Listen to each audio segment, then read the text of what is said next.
My father died about 5 years ago, unexpectedly, from a heart attack. To say it was difficult on my mother and I was an understatement. Our old house in Knoxville just didn't feel like home anymore. About a year later, Mom and I made plans to take ourselves and our elderly dog, Ace, on a move further south to a small town situated about half an hour from ATL. Just a few days before we were supposed to move, I had one of the most vivid dreams I ever come to experience. All that was within my dream was my bedroom, a picture perfect of the real thing. I sometimes wonder if it was in some sort of sleep paralysis state when it occurred. To further add to the dream's realism, in the middle of the night, the street lights right across the street would illuminate through my window, creating a light reflection on the wall perpendicular. In my dream, as I lay there staring at the exact reflection on the wall, I saw an orb of smoke fading from the shadows. Goosebumps chilled across my skin as I lay there panicked and afraid to move a muscle. Suddenly, it stopped moving and hung in the light's reflection, as if it was staring at me. Without warning, it spoke to me. In my dead father's voice, "I'm sending something to watch you." Despite hearing my father's voice come from the orb, I became terrified. I'm not sure why, and yet I managed to let out a small reply towards it. "What?" I whisper. The orb stayed silent for a few moments, leaving an eerie dead silence in the voice's place. Just as quickly, it spoke to me one final time. "Down, Black." I woke up almost instantly, gasping for breath. The nightmare had chilled me to my core. I'm not sure exactly what to make of it, especially those two final words. I chalked it up to maybe Dad wishing us well on our move, but at the time, I couldn't shake the feeling it was some kind of warning. Within the next couple of weeks, my mother and I moved out of Knoxville and headed south to Georgia. She had managed to find a little house for us, with only one or two neighbors down a gravel road in the middle of the woods. It was a nice fit for us. The best reliever of all the stress that came with the move was our new neighbor's cat. She was a petite, older black cat that gravitated towards me almost instantly, and I treated her as if she was my own pet. I left out a can of food once or twice a week for her, and even if I didn't call out for her, when she saw me outside, she would always run up to me. She actually helped me ease my tensions about leaving Knoxville behind, especially without Dad there with us. Less than a month into our new home, I woke up suddenly to a faint coughing noise that sounded like it was coming from downstairs. One thing to know about our dog Ace, he has a condition in his trachea. He needs medicine to help calm the condition down, so I'm used to waking up in the middle of the night to give him his medicine. I proceeded downstairs from my bedroom to give him his cough medicine, but I couldn't find him anywhere throughout the house. He wasn't in his bed sleeping. He wasn't in the kitchen. He was nowhere to be found. I didn't check my mom's bedroom because I didn't want to wake her up. Besides, I wouldn't have heard the coughing if he was in there anyways, so I just let it be. That's when I heard the cough again, but it was coming from further away, as if it was from outside. I looked over at the side patio door leading out into the woods, and realized I had forgot to close it. There it stood, slightly open. Shit, I thought to myself, he got out. I immediately ran outside with a flashlight and started calling out for my dog. "Ace! Ace!" I shouted into the trees. I heard another cough and shined my light in its direction. This time it had echoed from down the gravel road. I thought my dog was lost, and I chalked it up to new house jitters. So I said, "Ace, come on boy, home's this way buddy." That's when I heard it. The cough that I had been following, almost right beside me. But this time, it didn't stay like the dry cough I had been hearing. Instead, the cough had slowly descended into a low growl. I shined my light towards the new sound, and there stood a bright red fox in the middle of the path. I figured it was some kind of sick fox I had mistaken for my dog. The whole time, as I was processing what I was seeing, it stared directly at me. Its eyes glowed from the light of my flashlight. However, our stare broke when it tilted its head to the right. I looked down, and there she was, our neighbor's little black cat standing beside me. However, it was as if she had completely changed who she was. She was no longer the happy, affectionate cat that I had come to know. Instead, she had her back arched upright, every fiber of hair standing at attention, and she let out the lowest growl I had ever heard. In that moment, I figured she was just scared of the fox, so I knelt down beside her in a bid to move her away and avoid the fox hurting her. But no matter how many times I tried to move her out of fight mode, she wouldn't budge. Her stare remained unfazed. That's when I looked towards the direction of the fox once more. But there wasn't a fox standing there anymore. Instead, in the exact same spot of that gravel road, was a walking, rotting corpse of a roadkill coyote, slowly moving towards me. I took a step back, absolutely horrified of what I was seeing. Its jaw was hanging loose from its face. One of its eyes was stained with blood, and it wobbled back and forth as if it was desperately fighting pain. I rubbed my eyes out of disbelief, hoping I was imagining it, hoping I was dreaming it, but it was still there when my eyes reopened. Despite the sight before us, our neighbor's black cat, no matter how tiny she was, stood there and kept growling at the creature. Suddenly, it stopped.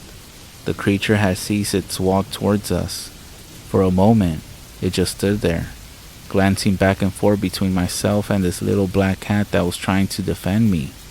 That's when I heard this creature say two words in a low voice: "Down, Black." In a flash, the creature ran straight into the woods. I shined my flashlight in its direction, but it had completely vanished. Even the brush it had ran through looked untouched. That's when the cat, still standing beside me, calmed herself down, almost as if nothing had happened. She rubbed herself up against my leg, returning to her normal, loving mood. Despite technically not being mine, I proceeded to scoop her up and run back into the house. Before heading upstairs with the little black cat snuggled up in my arms, I decided to poke my head into my mother's room. Laying on the floor, sound asleep, was Ace. He had been there the entire time. I quietly closed her door before going upstairs. I made sure that the little cat slept with me in my bed that night. From the research I'd done, I think I was almost a victim of some kind of Skinwalker. It must have picked up the sounds my dog sometimes makes late at night, knowing that I would likely come to his aid. And for whatever reason, our neighbor's black cat had scared it so badly, it scrambled away. I haven't seen it since that night. Maybe because that cat still likes to wander down the gravel road late at night. Or maybe that thing just decided I wasn't worth the trouble. Either way, whether I have my father or pure luck to thank, I leave a can of food out every single night for that little black cat. And you know the most ironic part of everything? That cat's name is Halloween.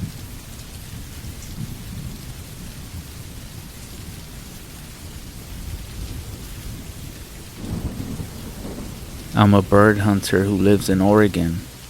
I have a Flushing dog I train to hunt. His name is Reggie, who I take out most weekends of the hunting season to look for quail or whatever else there is. For the last 3 years, the only meat I have ate from mid-September through the end of January has been the birds my dog and I hunt. Also the elk or deer that I usually bag during the season. It's actually something I've become pretty passionate about. 2 weekends ago was the end of quail, so I planned a day trip out to East Oregon. For those who don't know, most of Oregon is essentially a desert. The area between the Cascade Mountains and the Pacific is rainy and forested. However, with the exception of a few small mountain ranges, 2/3 of the state east of the Cascades is just red rocks, brush, and country for hundreds of miles, all the way to the Idaho border. Even though it's quite cold this time of the year, it's still amazingly beautiful, with literally millions of acres of public land. I loaded Reggie and my gear into the truck early Saturday morning, several hours before sunrise, and set off. Just at first light, we got to a big, open river valley. I have spent lots of time exploring, but this certain area was new to me. It was about 30 degrees. Looked like a light dusting of snow the night before, but otherwise pretty dry, and would be a fairly clear day. I love these moments, maybe more than anything in life. Being the only human in a massive wild landscape without a single trail or building for miles, the isolation, the giddiness of the upcoming adventure, the feeling of exploring an area that looked the same 500 years ago, the feeling of going out to get my own food, the contrast between hot coffee in my thermos and the cold winter wind on my exposed hands. All of it, just my favorite place to be. I got the dog ready and put on my boots and pack, loaded a shotgun, and we set off along the top of the valley ridge, 600 to 700 yards above the river, looking over the cold landscape. For those who never seen it, watching a hunting dog work is a truly fascinating spectacle to behold. It's honestly why I enjoy upland bird hunting so much. To me, watching a really good hunting dog actively hunt for wild game birds is honestly not that much different from watching a trained dolphin or sea lion at SeaWorld or something like that. A work dog doing its job can be so focused and intelligent. It's shocking sometimes. I trained Reggie well, but so much of it is just primal. It's Reggie's 6th hunting season, so we spend hundreds of days off trail, exploring the backcountry, and we have really learned to read each other well. Coastal rainforest, high desert, alpine mountains, hardwood forest, farmland, swamps, marshes. We have adventured through it all together. If there's a game bird near, Reggie sells it. I can tell by the way that he moves his tail, the frequency of sniffing, and the lateral angles of his turns. I can tell if he smells another person from how he looks back at me. I can tell if he smells a coyote, wolf, bear, or mountain lion from how he drops his spine. I can tell if he smells an elk, deer, or moose from how he tilts his head to catch the wind. He's my best friend, and we're actually a real, solid team. About an hour after we started hiking along the valley ridge, we came to a gully that cut downhill through the ridge towards the river, which we would have to cross. I picked the way down the steep rise to the other dry, boulder-filled creek bed at the bottom of the gully, where a deer trail led back up to the other side. Halfway down the slope, Reggie started acting real strange. He stopped about 30 feet in front of me, cocked his head to the side, and fixed his gaze down to our left, towards the spot in the dry creek bed as it dropped down the valley. He then leaned his head, as if trying to get a better view, and then started turning around towards me without pulling his eyes off the spot, which he really only does when he's actually scared of something, like when we go to the vet, or I start up a chainsaw. Then he bolted up the steep side of the gully to where I was standing. "What is it, bud?" He kept switching his gaze from my eyes to the same spot below us, while pacing around in half circles. Strange. My first thought was mountain lion, which I always have at the back of my mind. They're all over the place out here, but they clear out long before they let people, let alone a person with a dog, get this close to them. We got across this gully and keep moving, so I patted the dog on the head and kept on moving down towards the bottom of the gully. Reggie stayed right on my heels the entire time.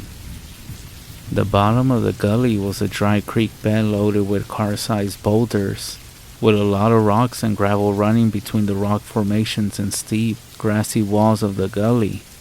As I was crunching over the gravel, Reggie stopped in the middle of the creek bed and once again was fixed on something to our left, down the gully. This time he dropped his spine and I could see his hackles raise. Oh shit, I thought. Maybe there is some kind of animal in the rocks down there. I flipped the safety off my shotgun and started talking to Reggie in the quote-unquote cute buddy tone I use when I'm trying to calm him down. I started walking towards a big boulder in the middle of the creek bed that was blocking my view.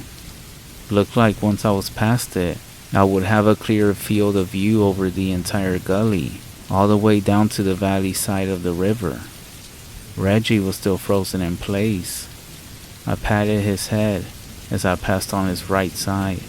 Once I got a few paces past him, I noticed he wasn't following me, which he always did, even if it was a bear ahead of us. I looked back at him. Let's go, bud. Let's go get it. He started pacing around in half circles again, with his ears back and his tail down. What the fuck, I thought. Definitely never seen him do this before. Unless again, we're like at the vet. I seen him chase 400-pound black bears off my property and squabble with countless coyotes. He's not scared of much. This got me pretty anxious. I shouldered my shotgun and decided that before we keep moving, at this point, checking behind the boulder where something had the dog all tweaked out was a safe thing to do. So I moved quickly.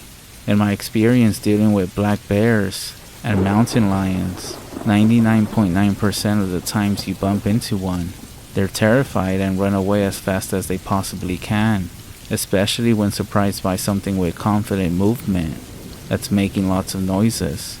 But definitely don't do this with a grizzly bear. I heard Reggie start following me as I started to move around the boulder. I came around the big rock on the right side, and in front of me was a big clearing in the creek bed and a huge, big horned sheep, a ram, no more than 25 feet in front of me. We run into big horned sheep out in this country all the time, so it wasn't that much of a surprise. What was surprising was how this thing was sitting. That's the only way I can think to describe it. It was sitting on its folded back legs, like a dog or cat would, holding itself up with a straight back posture, with its front legs locked in the gravel, staring straight ahead, so I couldn't see its face. These are very skittish animals. They would never let a person get this close. A bunch of things went through my mind at the same time. Maybe it's dead. No, it was cold, and I could see steam coming from its slow breathing. Maybe it's wounded and dying. Maybe it's stuck on some old fencing or something. Right then, Reggie started barking. Not just barking, but like snarl barking, like he was in a fight. He's a pretty quiet dog generally, and he never barks at deer, elk, or rams. Maybe prances after them for a few seconds. That's if we bump into one when we're hiking and we spook it. But he's never been very interested in big mammals. It actually startled me. I looked back at him, and he had his front legs splayed out. His head was down, his tail was down. His hackles were raised up so high that he didn't even look like Reggie no more. And he was fully showing his teeth and barking and snarling like I never seen. He looked feral, like a coyote. I could hear the snap of his teeth as he barked again and again. I looked back at the ram, still, just sitting there, unmoving, staring straight ahead. Now that was fucking strange. I never known a wild mammal to do anything but run away, terrified at the presence of a canine, let alone not even move a muscle with a canine being aggressive. I was pretty convinced at that point that the ram had to be real sick or super fucked up in some way. Definitely close to death, even if it was tangled up on something, or maybe he had got trapped in a leg snare. It would be freaking the hell out with a dog going crazy next to it, the way Reggie was. Reggie, here! I yelled to him. Here is sort of my catch-all command for him, meaning, stop what you're doing and get to my heels right fucking now. Reggie didn't even look at me. I took my shotgun in my left hand, turned and took a step towards the dog and pointed at the ground in front of me, and pretty much screamed, Reggie, here! Again, nothing. He just kept barking and snarling at the ram. That really put me on edge. He had never just completely ignored a firm command before. It's like I wasn't even there. I turned back to the ram and shouldered my shotgun again. Something was wrong. Real fucking wrong. All my years spent in the backcountry, hunting and tracking big game animals. I mean, I literally have guided ram hunts professionally, just one valley over, and I had never seen anything like this. The wind was picking up down the gully. I felt its bite on my hands. The light dusting of snow from the night before was getting whipped up around the gully. I started moving around the ram to its right, trying to gain some elevation to stay somewhat above it. As I rounded its position to get a look at its face. Bighorn sheep don't attack people. They're skittish as hell, so I wasn't scared of that. But this thing seemed unwell, so I figured all bets were off. As I was sidestepping around it, the wind in the gully started messing with the pressure in my ears. I felt like I was landing while inside an airplane, and my eyes popping slightly dulled the volume of Reggie snarling and barking, and the wind howling down around the rocks. My heart was pounding pretty good at this point. I got to a spot about 8 feet directly to its right, and about 3 to 4 feet above it, up the slope of the gully, and could start to make out its face. My heart rate was going insane, uniquely so, to the point I actually noticed the pressure change made it so I could hear my heartbeat thundering in my ears, and feeling it in my cheeks and eyes. It felt like I had taken a few Red Bulls, then sprinted a mile. Trying to calm myself down and get a grip only made me more jumpy and anxious. I took another step and could see its mouth. It was slightly open, with milky snot running from its nose and saliva dripping from its bottom lip, with little spurts and flecks shooting out every time it exhaled a steamy breath. What the fuck? I kept saying out loud. I took another step and could start to see its eyes behind the big, full curls of its horns, which were pocked with scars and abrasions from a lifetime of fighting other rams and existing in this hard, rocky country. I took another step so I was able to essentially look at it from the front for the first time and see its full features. It had tears pouring out of its eyes, and it sounded almost like it was moaning. Alright, I thought, this thing is incredibly fucked up. Is it a virus or something? Is its lower spine broken? I wanted to put it out of its misery, but shooting a bighorn sheep without a license is a felony with a $15,000 fine. So I started thinking about hiking back and calling the fish and game officers. I lowered my shotgun and was about to turn to go back towards the dog when it snapped its head up to the right and looked right at me. Until my last day alive, I will never forget that moment. All the wind was knocked out of me, or sucked out of me. It felt like I was free falling with my stomach in my throat. I couldn't move. I pissed myself, just straight up urinated in my pants, for the first time since I was a baby. Tears started rolling out of my eyes down my cheeks. My hands and feet went numb. I didn't notice the dog move, but Reggie was suddenly right at my feet, with a strap from my backpack in its mouth, pulling on it as hard as he could, as though we were playing tug of war, yanking me back the way I had come. But I couldn't move. I couldn't raise my shotgun. Couldn't look away from the ram. I was stuck. Then, the ram started weeping. That's the only way I can describe it. Fucking weeping. It didn't move its body, only its head. But it was whimpering and weeping, like a fucking person. Its facial features became very human. Its eyes bulged. Its bottom lip was quivering. It was whimpering out noises like it was trying to speak between sobs while sucking in air like a crying child would. Then, unmistakably, it started speaking, or more like it started pleading. Don't go. Don't go. Don't go. It was increasing gradually from a whimpering pleading to a desperate screaming.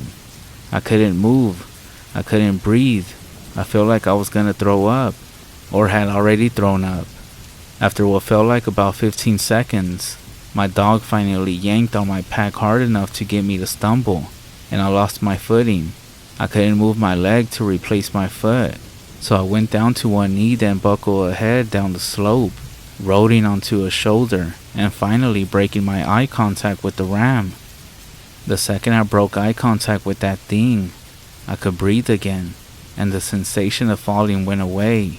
Reggie was whining and barking now, right in my face, licking my cheek, yanking me away from where I had fallen. I pushed myself on my palms and just screamed, "Go!" to the dog and grabbed my shotgun and half sprinted, half crawled up the hill out of the gully as fast as I could. The screams of the ram were getting louder. It started to hurt my ears. Reggie was ahead of me, stopping every 20 feet or so to look at me and bark towards the noise. I could see the dog was shaking like a leaf. The screaming started to turn into a single, unbroken roar that sounded half beast and half wind. The pressure in my head was so bad that a throbbing reddish blackness flooded my vision, and I could barely see. I just kept crawling and scrambling towards my dog's barking, and eventually crossed the crest of the slope at the top of the gully and was on flat ground again atop the valley ridge. Right then, the roaring stopped, the wind died down, and I felt the pressure in my head give way. The darkness faded from my vision, and the light of the day filled the world again. I stood up and jogged a short distance, until a thirst like I had never felt came over me. I collapsed at the base of a rock and caught Reggie over. I took like 25 gulps of water out of my camelback. I realized I had thrown up all over myself at some point while scrambling out of the gully, or maybe before, and had a few deep cuts in my palms and knuckles. Reggie was still shaking like he had just come out of an ice bath, and whining as though he was hurt.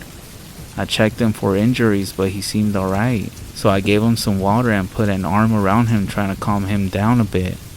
I wiped as much of the dirt and snow-caked vomit off my coat, while keeping an eye and a shotgun barrel trained on the crest of the gully, expecting with a deep dread to see ram horns slowly coming over the crest. But they didn't. After a minute or so, I got my shit together. I took another sip of water, stood up and booked it the entire 3 miles or so back to the truck, jogging the entire way. As soon as I could see my truck, I fumbled my keys out of my coat pocket, unlocked it, and bolted straight for the driver's side door. I threw the dog into the passenger seat, the gun into the back seat, and piled in behind the wheel without even taking my pack off. I fired the engine up and tore down the dirt road much faster than it was safe. I got to the highway and didn't stop until we were in my driveway. It's been 2 weeks since that day, and I still haven't been able to sleep a full night or talk to anyone about it.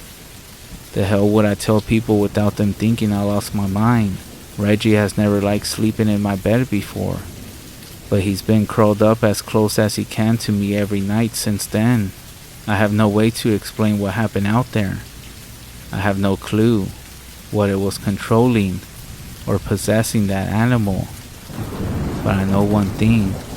It felt like there was a person inside that ram. It felt like a person's spirit was stuck in there and desperately wanted out. However, based on the way my dog was acting, I got the feeling that if I did end up helping it, I wouldn't have ever left that gully. I am sincerely terrified in a way I have never known possible.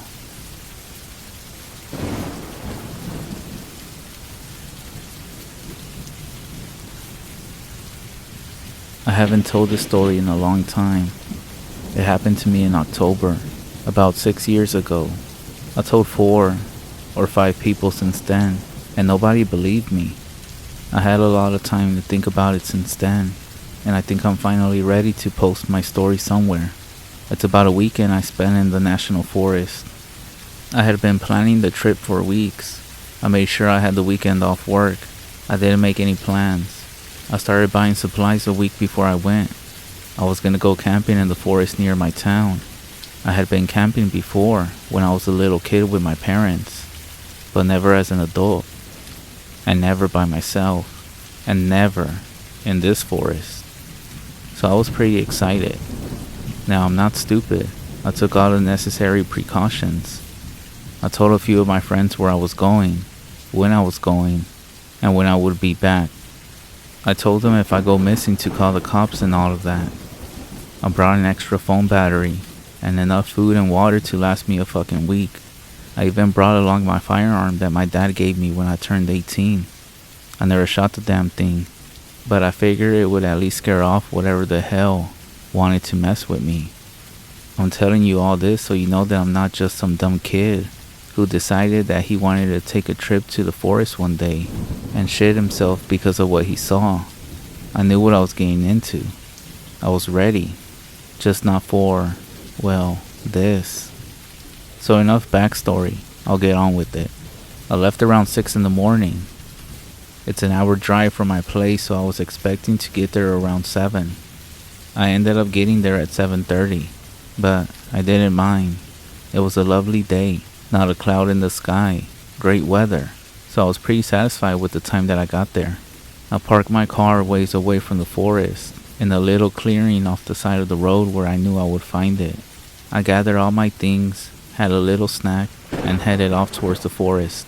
The next few hours are kind of boring, so I'll skip over them. All you need to know is that I made my way into the forest and set up camp.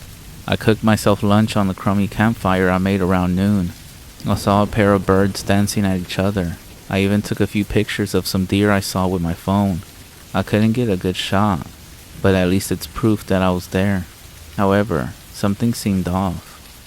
You see, the forest is normally kinda loud. Not like city loud, but there's this constant background noise that is always going on. Rustling in the bushes, leaves, birds chirping, and animals prancing around. When I first got into the forest, that was all well and good, but the later it got, the sounds just started to go away.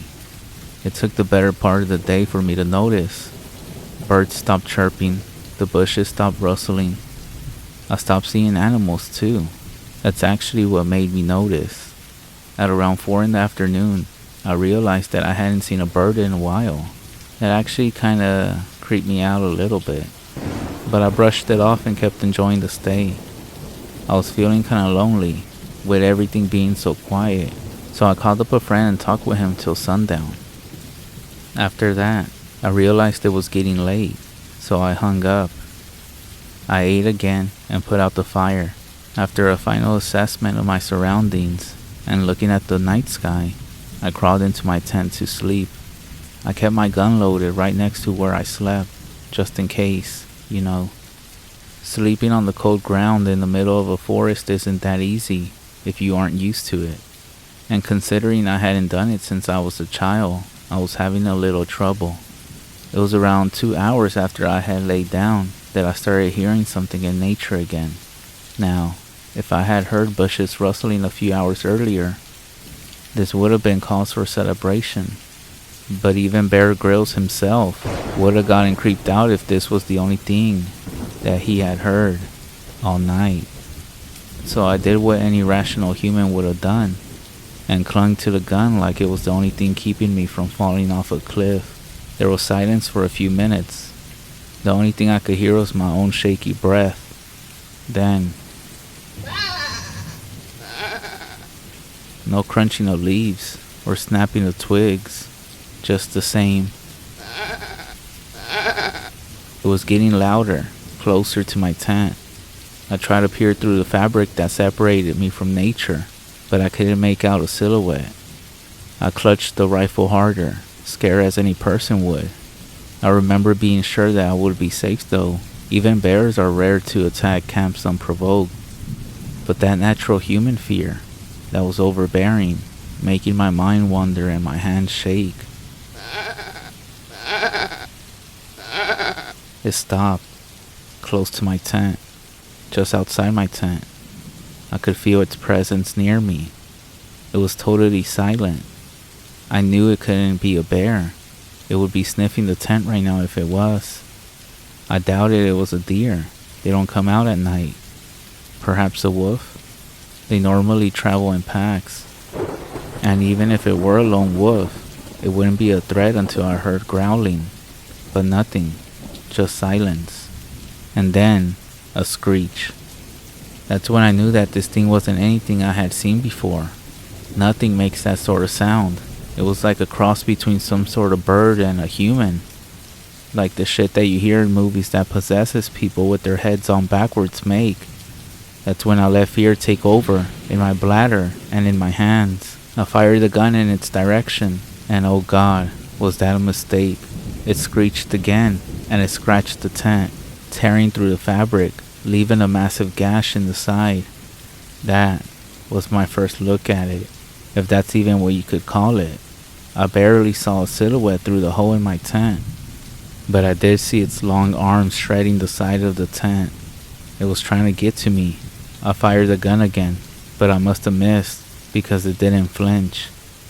That's when the flight reflex took over the fight, and I only wanted to do one thing: run. I turned around and fiddled with the opening of the tent, trying to keep my eye on the beast attacking me, but also trying to secure my escape as fast as I could. I did it, and dove out of the tent, breaking into a full sprint. Behind me, I heard the thing still tearing into my tent. I thought that maybe it was mistaking its enemy or prey for the tent and not me, but that relief didn't last long. I wasn't far from the tent when I heard its prancing again. It was faster than me, gaining on me. If I tried to outrun it, I would surely be caught. Just then, in what was my crazy thinking, I stopped and dove into a thick bush near me. I remember that many animals in the forest rely on seeing movement more than anything else, so if I could stay still, then it would not see me, and this decision saved my life. It ran past me, stopping in the same place where I stopped. I didn't notice before I hid, but that spot is just under an opening in the trees. A pillar of light penetrated the darkness, and in the moonlight, I could see this thing. It was pale, and it was made even more pale by the white of the moon, and hairless, thin, like it had not ate in weeks. I want to say it looked humanoid, but comparing that thing to a human is just wrong. Its hunched back protruded out, making it look larger than any human. It stood on all fours in such a way that no human could. Its legs bent in such a fashion that it almost resembled a frog, ready to leap. It circled around, silently searching for me. I thought it was about to give up, but it threw its horrendous back upwards, and its legs straightened, and it stood on two legs, like a human, a deformed, horrific human. And then, it looked right at me. It saw me. I know it saw me. Nothing looks at you like that without seeing you. I could tell you the color of its damn eyes, and I bet you that it could tell you the color of mine. I clutched the gun close to my chest, too scared to use it, too scared to move. I closed my eyes and waiting for it to pounce, and then I opened my eyes and it was gone. I didn't move for the rest of the night. I fell asleep in that bush, clutching my gun, until finally being awoken by the sounds of birds. Birds. Thank God, it's birds. It was already daylight. The next morning, I stood up and the things around me seemed normal. The forest was speaking once again, and there were birds and deer everywhere. I stumbled back to my camp to find my things mostly as I had left them. My tent was unsalvageable, but I took my backpack, had something to eat, and then I left, just like I had planned. The entire trek back, I didn't stop looking around for that thing. I didn't let the gun leave my hands either. It wasn't until I got to the car that I relaxed, calling my friend to tell him I was heading home. I didn't tell him about what happened last night. I was still trying to process it myself. Shit, I don't even think I understand what happened until after the car ride home. And that's where the story ends. 6 years ago. And I haven't gone camping since then. I haven't even seen the thing again, nor have I heard of anyone who's seen it. My life has moved on completely, but I will never forget that thing. I will never forget how it stared at me, and then how it just left. It knew I was there, but it left. I don't know why it did that, and I don't think I'll ever get an answer.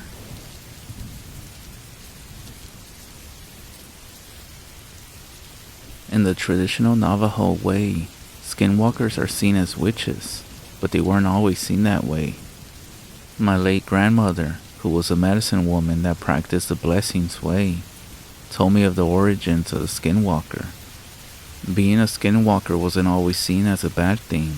In fact, they were seen as people with amazing gifts. They could change into the form of any animal, run a certain distance very quickly, mimic people's voices, and some were known to use magic. During the colonization, skinwalkers were used to relay messages between war camps and spy on the enemy without being detected. Having the skinwalker abilities was a gift. Whenever we lost, the good of the community took a backseat and people began to focus on themselves instead of sharing what you had. People began to look after their own families, claiming property and livestock, and there were people that got the short end of the stick. Jealousy is a terrible thing. People became jealous of one another, wanted more fortunate people to lose what they had. They looked to skinwalkers who had otherworldly powers to do their bidding. Now, being a skinwalker is not a gift. You condemn yourself to a life of unhappiness and anger. In order to become a skinwalker, you must sacrifice someone that you love very much. This shows that you are indeed committed to depravity. The interesting thing is that you could have met a skinwalker and not even know it. They are people like you and me. They have chosen a path in which they will hurt other people. We burn clothing and personal items of deceased relatives, and it is very taboo to keep anything that belongs to the dead. Keeping such items can make a person sick or suffer horrible events in their life. However, skinwalkers surround themselves with death. Skinwalkers have been known to grave rob and search through people's garbage. They use bones and hair from the dead and victims' personal items to create bundles. They place these bundles near a person's home, and bad luck will fall upon the person. Now, the reason I bring this up is because the story that I'm about to tell you is about my older sister. In her younger days, my sister was very much interested in the rodeo scene. My family actually has a pretty impressive legacy when it comes to the sport. My sisters didn't compete, but had plenty of friends and family that would go and watch. My two sisters would travel around the Southwest following the rodeo circuit. The cowboy lifestyle isn't always glamorous. It can be filled with alcohol, drugs, and depression. Unfortunately, this took hold of my sister, and she got in trouble with the law. My sister was looking at jail time, and the family was very concerned about what might happen to her. My mother went to a local medicine man, and they talked about the next steps. They decided to have a ceremony for my oldest sister. A few days passed, and it was time for the ceremony. The medicine man and his wife showed up a little past dusk. They came into our house and we served them the food we had made. Everyone chatted for a little bit, and when we finished eating and cleaned up, it was time to start. Everyone sat down in the living room in a circle. The medicine man sat on the far west side of the room. My older sister sat to the left. In the middle of the circle was a large pile of sand that was smoothed out on top. My uncles got hot coals from the fire and placed them on the sand. The medicine man started praying in Navajo and sang blessing songs. This went on into the night. At the height of the ceremony, the medicine man turned to my oldest sister and told her that they would have to go outside and pray in the darkness, and he told her not to look around as he is singing. He told her to keep her eyes on him. The medicine man, my sister, and my uncle went outside. The medicine man turned around and began singing into the darkness. My sister was watching him sing, trying to keep her focus on only him. Then, she heard it. Off in the distance, she heard someone whistle. This made her feel sick to her stomach. Our elders tell us about our culture's taboos, starting at a young age. One of the biggest things that they stress is to never whistle at night. They tell us only the dead whistle at night. So when my sister heard whistling out in the darkness, fear gripped her heart. She was so scared that tears began to well up in her eyes. The whistling got louder and louder, as if whatever it was moving closer and closer. My uncle was outside during the prayer. He admits that he was scared too, but he wanted to be there for my sister. What my uncle saw was even more miraculous. He claims that as the medicine man sang, a bundle came from up above. The eagle feathers that the medicine man was holding opened up like a hand. The bundle gently floated down into the feathers, and the feathers closed around the bundle. The medicine man stopped singing, and the group went back into the house. My sister stumbled in, clearly shaken from the experience. The medicine man could see how my sister was. She then asked him what was whistling. He told her it was a skinwalker, and that he was trying to call the bundle back to it. We gathered around to see what was in the bundle. The medicine man opened up what looked to be a leather pouch. Inside of the pouch was a bone about 1 inch wide and 3 inches long. Upon closer inspection, the bone was hollow, and more items were shoved inside of the bone, held in place with twigs and dirt. He dissected the bone to find hair and pieces of a shirt that belonged to my sister, and a very tiny drawing of a woman behind bars. Whatever was calling out to this bundle had very ill intentions for my sister. Fortunately, after the ceremony, all of my sister's charges were dismissed. I asked my sister what they did with the bundle, and she said that she wasn't really sure. She says that she remembers being very scared when they were outside singing. My sister controls her emotions very well, and so I can't even begin to imagine how scared she must have felt in that moment. So if you ever hear whistling out at night, don't ever acknowledge it.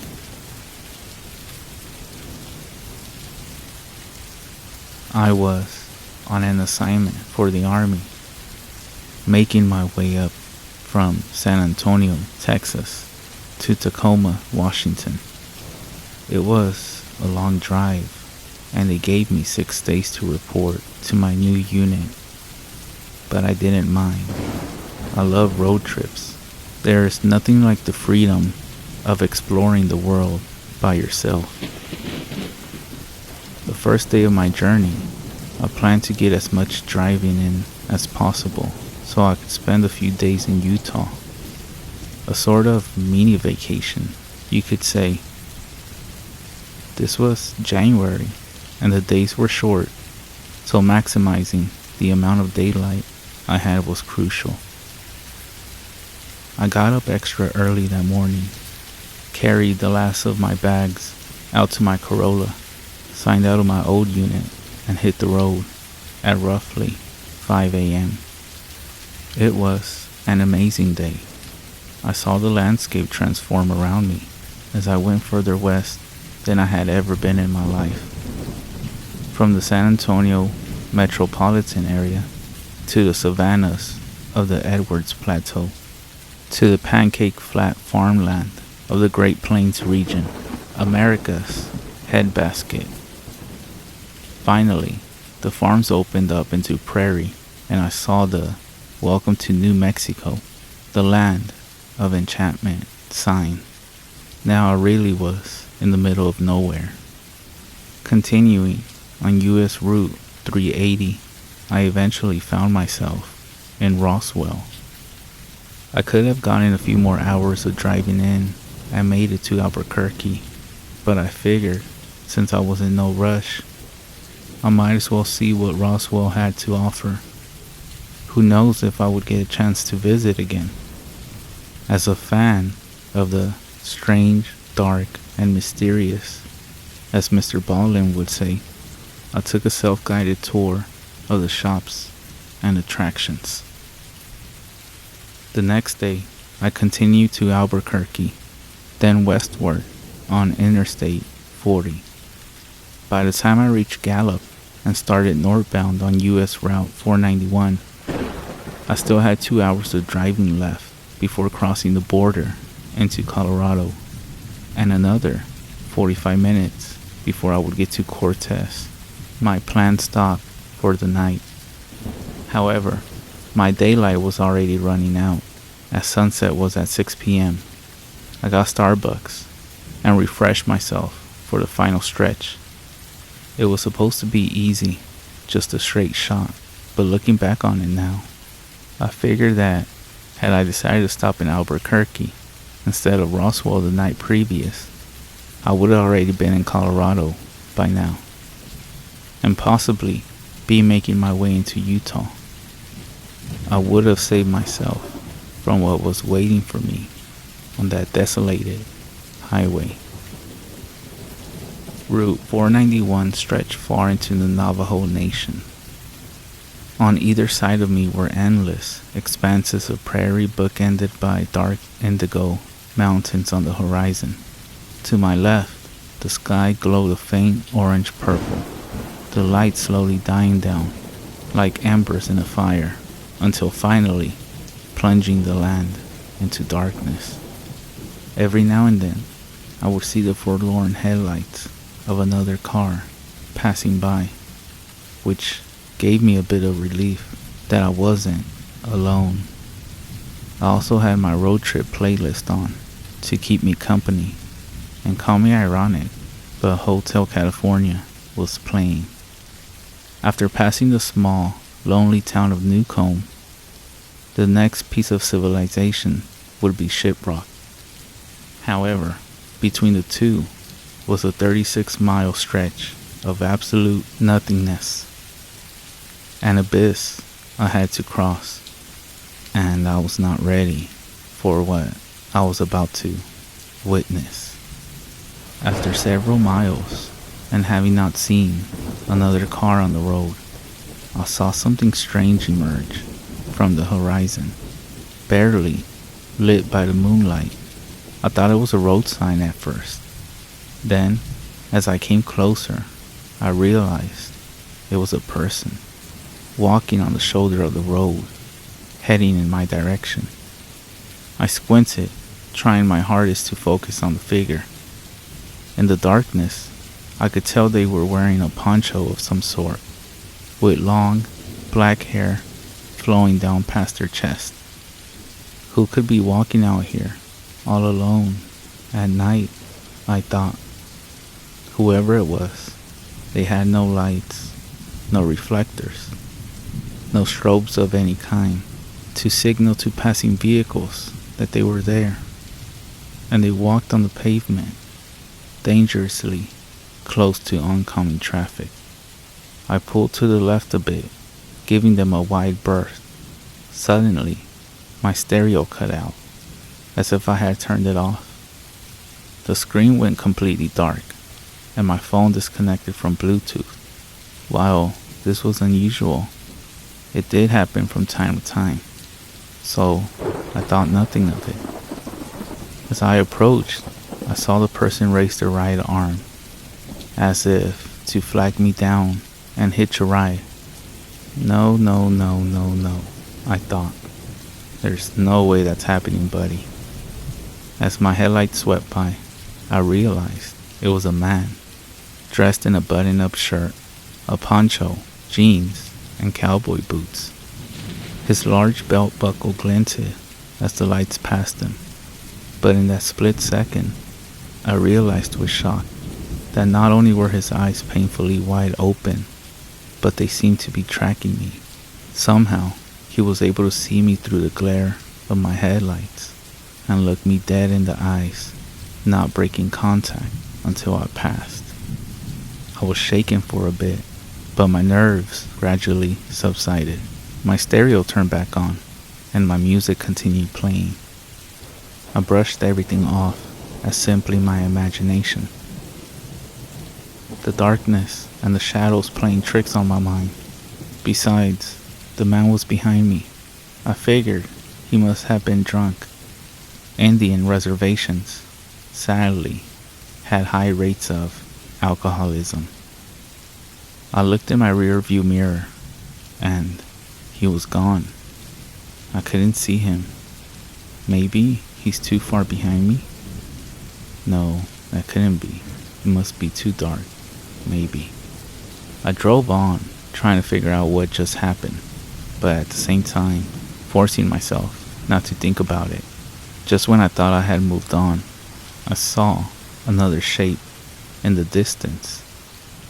Getting closer, I realized it was another figure. Another person walking alone at night? There's no way. They walked along the shoulder of the road, swaying back and forth. Slowly, I could make out that this person. Then, I saw what looked like long black hair reaching down past the chest. No, there's no way. It was the man, the same man. But how? The man raised his arm again, trying to flag me down. What does this guy want? I kept up my pace, with no intention of stopping for any reason. Just like last time, my stereo turned off again. Suddenly, the man leaped out into the road, arms waving frantically. I swerved into the left lane, narrowly avoiding him. In my headlights, I noticed he had the same wide-eyed look, his gaze locked into mine. I also saw that his clothes did not look as they did on the first encounter. Once they were clean, if not well worn, but now they were soiled and tattered, rags barely hanging onto his withered frame. His hair was wild and unkempt, with clods of dried dirt stuck in the locks, but his eyes remained the same. My heart nearly burst through my chest at the sudden shock. Hyperventilating, I slowed down and glanced into the rearview mirror to make sure he was alright. Nothing could have prepared me for what I was about to see. The man was running, and he was sprinting towards me. I centered the wheel and accelerated, hoping to get as much distance from him as possible.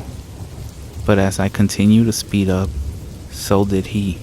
Faster and faster I drove, but every time I looked in the mirror, I would still see him right behind me, perfectly keeping pace, his body tinted red by my taillights. I could feel my head throbbing and my hands getting slick with sweat on the steering wheel. I was sick to my stomach. There's no way. I looked forward, hoping to see a faint glimmer of light from the town ahead, but I was still too far away. I looked back at the rear view mirror, and the man was gone. I should have been relieved, but I knew better. Where did he go? I looked around, hoping to regain a visual on him.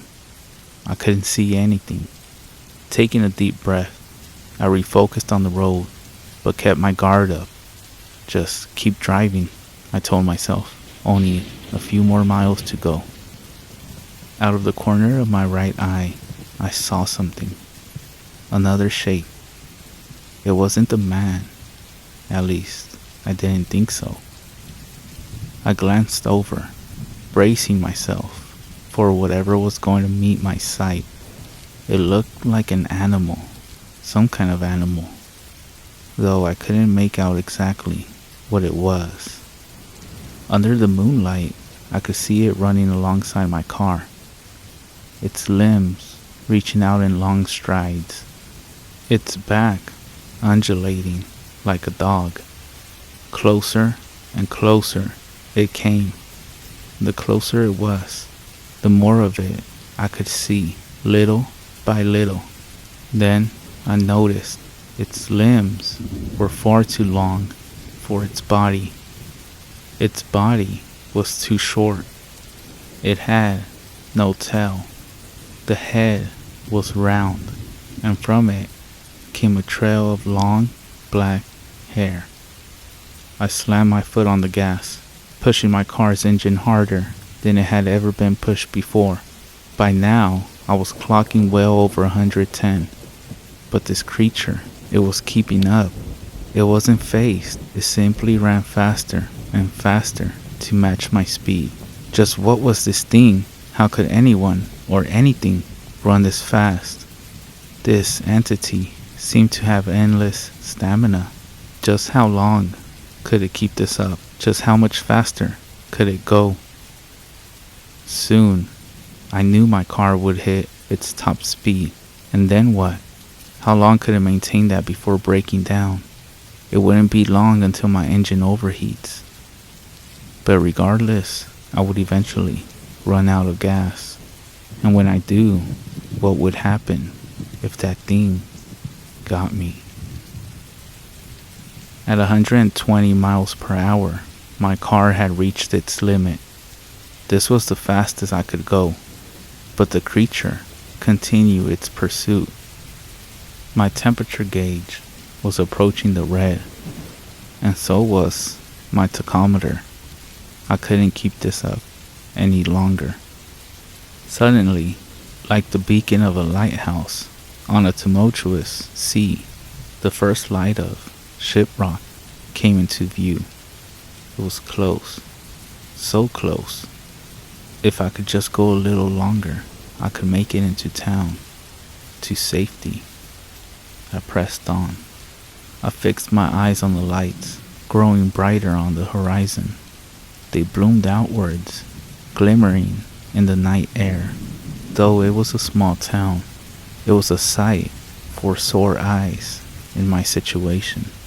Looking in my periphery, I saw the undulation of the creature's spine as it kept pace with my car.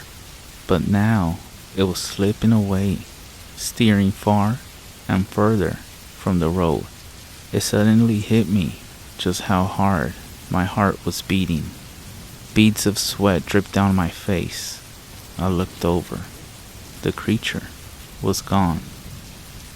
But this time, the feeling of dread had also gone with it. My stereo once again turned back on, and as my music resumed, I took a breath of deep sigh of relief.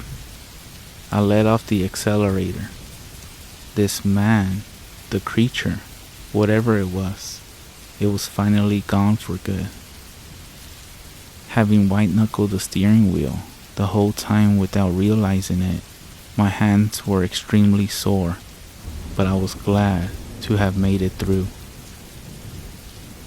A week later, I told another soldier in my unit about what I experienced. Being originally from Albuquerque, she was familiar with the Native American legends of the Southwest. The conversation steered towards a certain creature that she would not dare speak the name of. She also told me that the highway I took was well known for all sorts of paranormal phenomena. Google what Route 491 used to be called, and everything will make sense. Be careful out there. To give you a little more insight about me, this story happened when I was 14 years old. I was at my friend Emily's house, since back then I lived there for personal reasons. Anyways, it was about 1 in the morning, and her parents were gone for the night.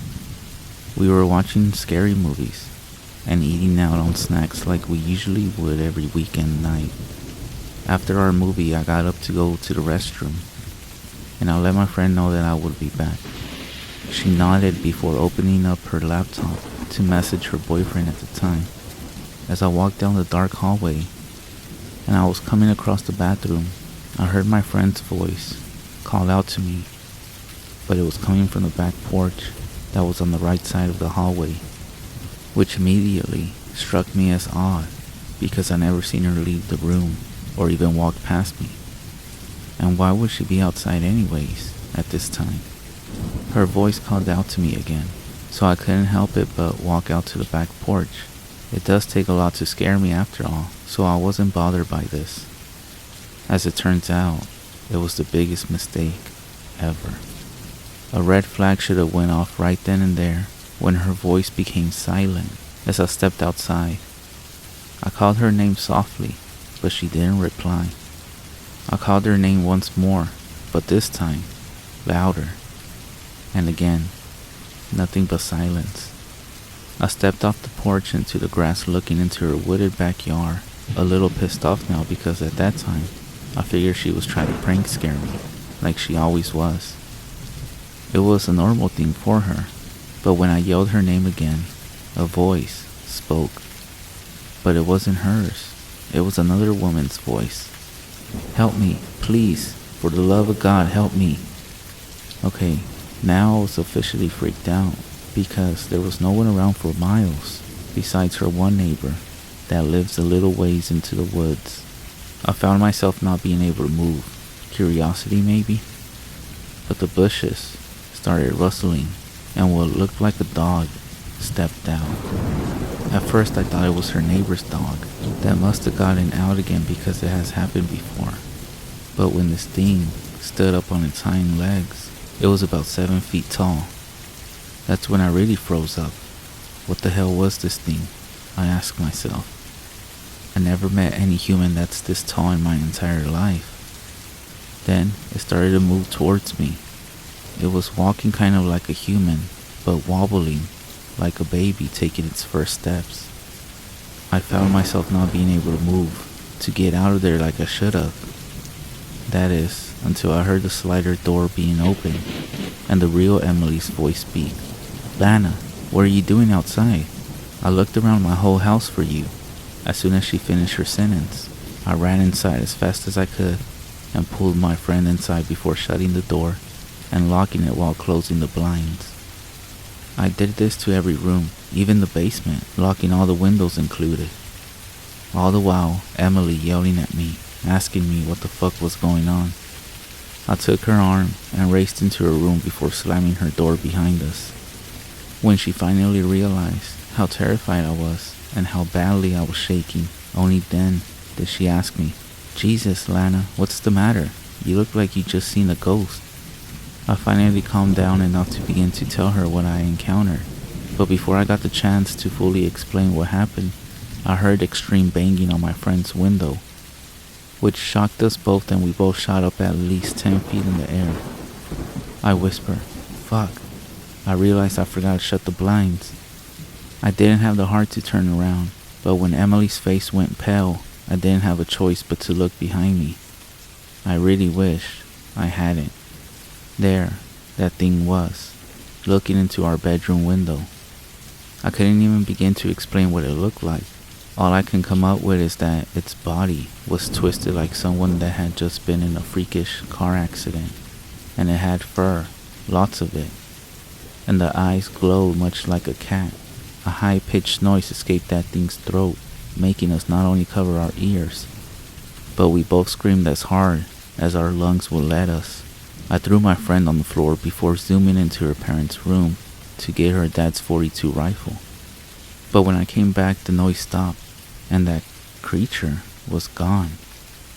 Emily was rocking back and forth, holding her knees close to her, shaking and crying. She saw its face as clear as I did.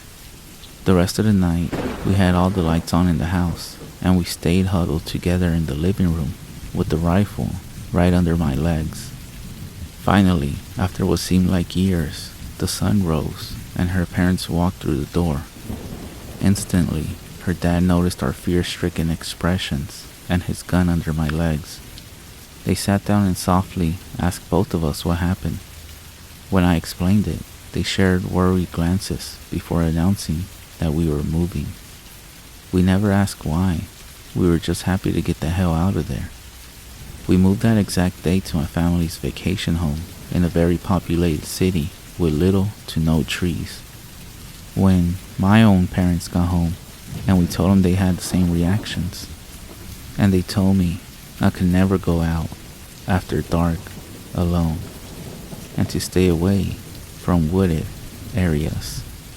Of course, I never questioned it, and to this day, I don't know if it was a skinwalker that some people believe in, or if it was an imposter. What I do know, though, that it was not human.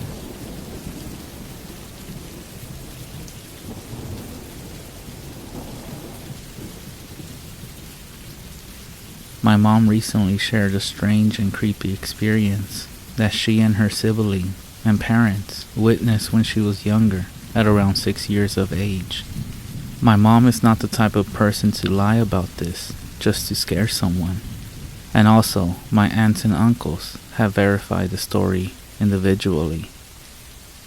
My grandparents, mother, aunts, and uncles lived in a small pueblo, a small town, in Mexico with a population of about 1,000 people. They were all scattered throughout the landscape. They lived at the bottom of one of the larger cerros, or hills, that would take a couple of hours to get to the very top. My abuelitos were very poor. My grandfather was making just enough to provide for their necessities by working at a sugar cane field. But yet they were living in one of the nicer homes because of its proximity to the hill and what everyone would say, a witch's house at the top of that hill. Everybody around there stayed away from that house, and the rent was the cheapest there was out of everything else, out of all the other houses that were available.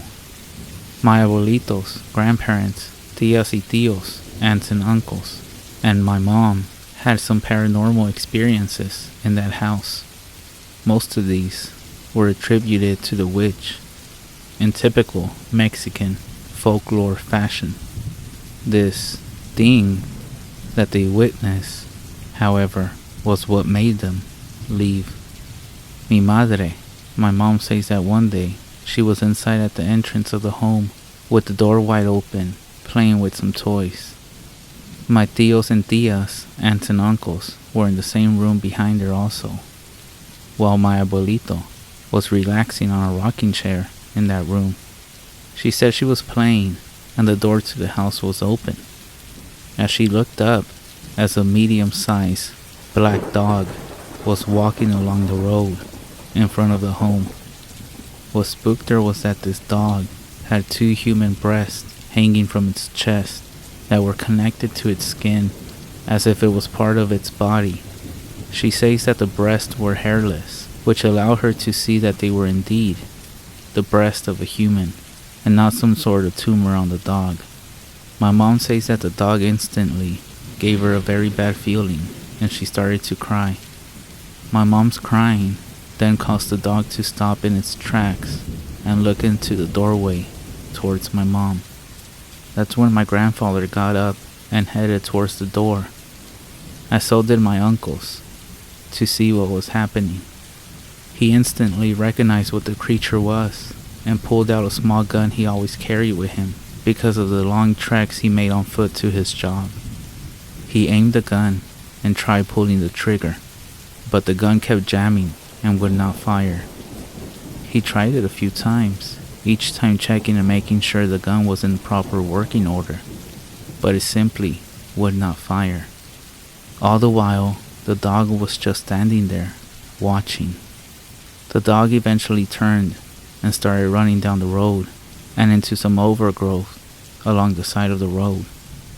After it disappeared from view, my grandfather tried shooting his gun and it fired without a hitch.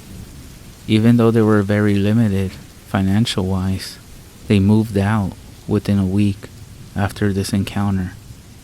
Unfortunately, both of my grandparents passed when I was very young, so I cannot ask them about this event. I also never heard of skinwalkers partially changing, turning, and I found this story quite interesting. Sometimes, when we gather together as a family, joking and playing and having a good time, I tell my mom to bring up this story just to give everybody a spook. In a quick summary, that she saw a black dog with human breast hanging from its chest. Grandfather's firearm jammed when he was trying to fire at the dog, and then the gun started working perfectly fine once this dog ran away. Most of my family, when they hear this story, believe it was the bruja, the witch, who lived on top of the cerro, the hill, who apparently, they always say, was a nagual.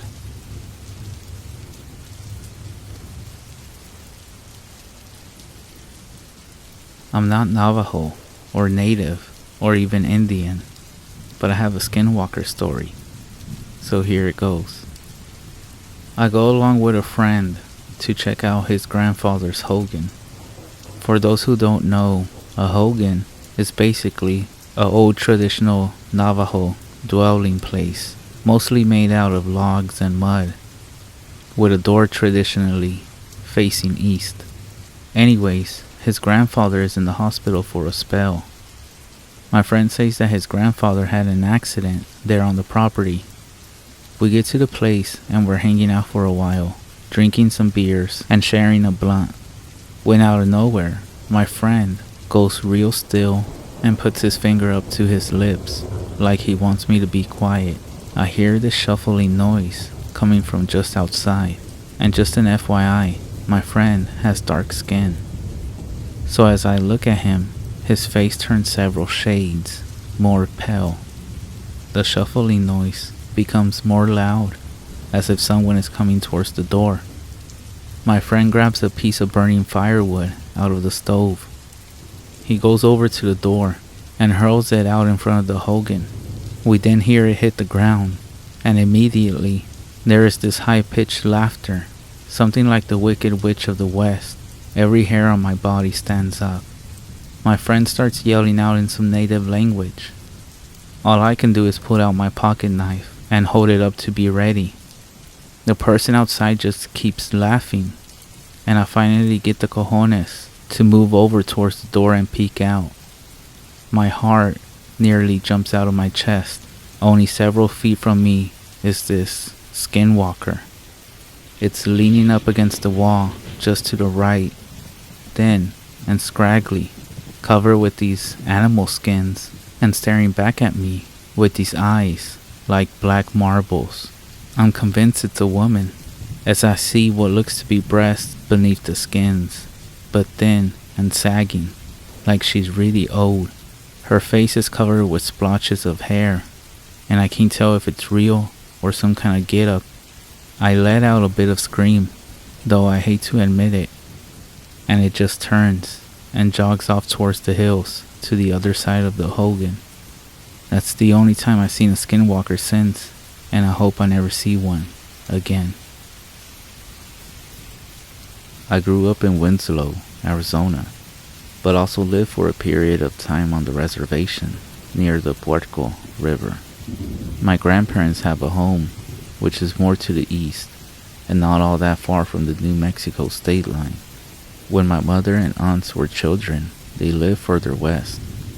Their house was in a wooded area, and though there were neighbors, there wasn't that many. When I was young, I often heard stories of skinwalkers, but never really believed until I got older, and after my grandmother, a Christian woman, not prone to superstition or telling lies, shared with me and my cousins an encounter that occurred when my mother and her sisters, my aunts, were still small children. They were living at the time in a 3-bedroom house, full wood construction, surrounded by a small fence and with chicken wire around the front porch. One night, when all the children are in bed and my grandfather is off working, she is awakened by a noise that she hears outside. She gets up out of bed and in the dark makes her way out to the living room. It is then that she hears something up on the roof of the house. She said that she knows immediately what it is. Her first instinct is to go out to the front porch and curse the creature that has picked her and her family as a target. As she makes her way to the front door, she hears it walking around over her head. Then, as soon as she starts to open the door to go out, she hears it jump down by the side of the porch, open the porch door, come up to the steps, and right up to the kitchen window, only about 10 feet away from where my grandmother is standing.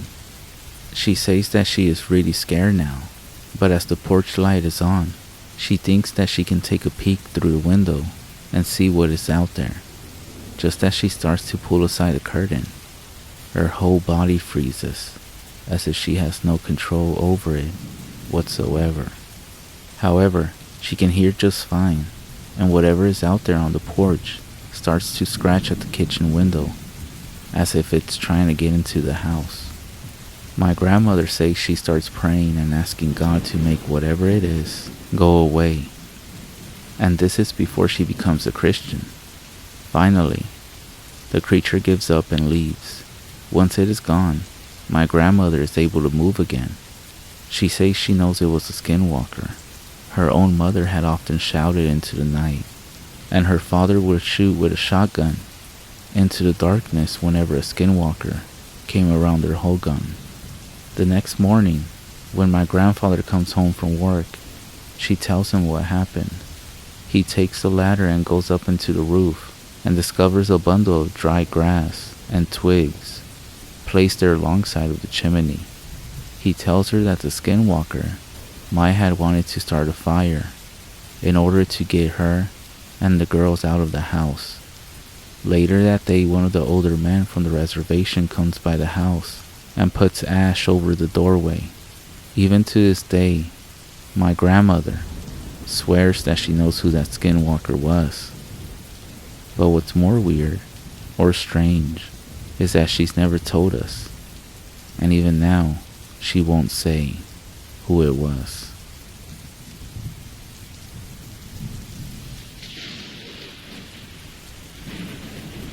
In Arizona, there is an older woman who lives not far from my grandmother's house. She works about halfway to Gallup, New Mexico, maybe about 20 minutes away from my grandmother's house. On cold mornings, she gets up before the sun to start her car and let it warm up before she makes the drive. Her house is surrounded by a dark wood fence, which is about 5 feet tall. This one morning, as she is making her way out to the car, she hears voices that seem to be chanting and giggling.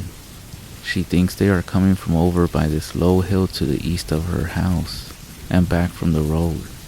She walks over to the fence and takes a look, but it's still dark and the hill is covered with trees and bushes.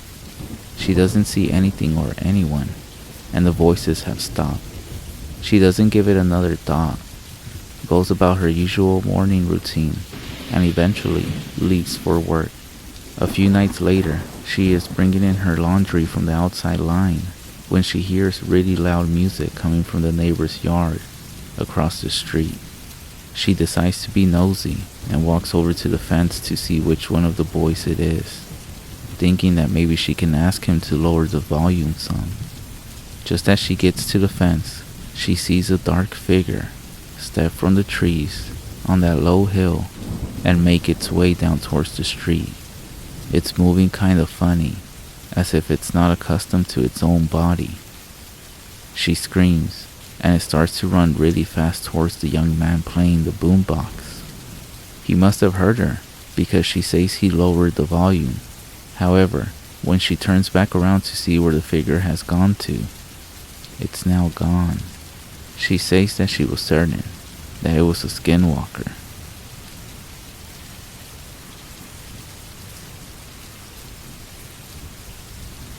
There's an old crow story dating back to the turn of the 20th century about a man and his daughter driving their wagon along one of the back dirt roads of the reservation. They're on their way to the market. The daughter, about 10 years of age, notices an old woman up ahead. She is limping along the middle of the road and mumbling to herself. Just then, her father moves the horse pulling the wagon, and it breaks into a faster pace, trotting up alongside the old woman. As soon as the father is in reach, he raises his buggy whip and trashes the woman across the back. Then and there, right before the eyes of the little girl, the old woman withers down in size, turns into a coyote, and runs off into the trees by the roadside. Her father, not in the least bit surprised, turns to her and says, "Let that be a lesson to you."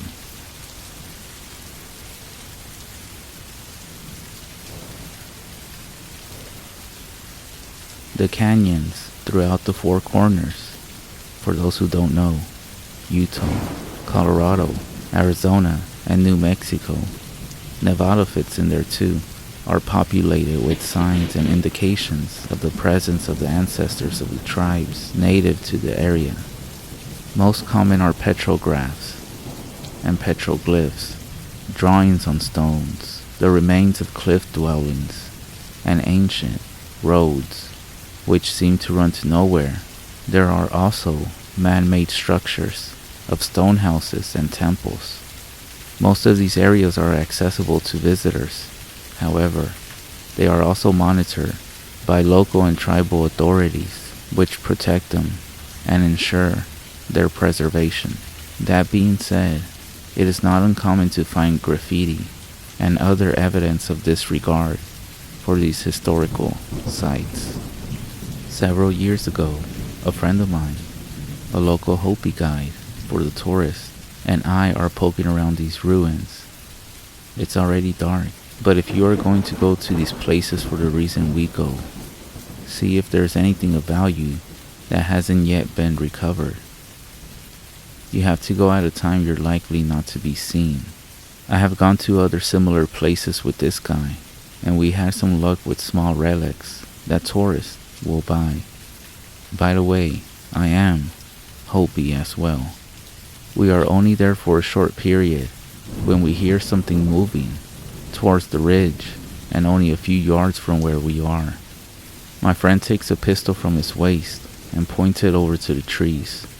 He's calling out in our native language some words we both know and which are generally used to ward off dark spirits. By the sound of things, whatever is out there is getting more bold and coming closer, but we still can't see anything. At the same time, there is this feeling of dread building up inside of me, and I'm thinking too how nice it would be to have a pistol instead of the flashlight that I am carrying. At this time, we're both thinking Skinwalker. But that's just part of who we are as Hopi. My friend then starts backing the two of us towards the edge, running up and over our heads. Just then, this sharp, yipping sound breaks out, followed by this sustained high-pitched scream, which slices right through me like an icy wind. I find myself praying before I realize I am doing it already. My friend is starting to chant in Hopi, his voice filled with fear. We both have no doubt it is a skinwalker, and it is coming right at us. I lift my flashlight and point its bright beam in the direction of that blood-chilling screech. The skinwalker, still in the dark, responds by making this throat mucus-filled sound, a sort of coughing noise. I am waving the light all around trying to get a glimpse of it. Just then, I guess my friend can't take it anymore and starts firing his pistol, the rounds tearing through the bushes. I drop for cover and duck my head, saying the Hail Mary the whole time. When he stops firing, I look up in time to see this dark shape run up the sheer slope of the ridge, just to the other side of the trees and brush. We didn't hang around to see where it went, leaving the ruins behind and getting back to our truck. So if you ever go anywhere near the Four Corners, don't stay past nighttime. And whatever you do, don't venture out into any native, man-made structures, temples, or anything related to ancient native tribes. You might just come across a skinwalker.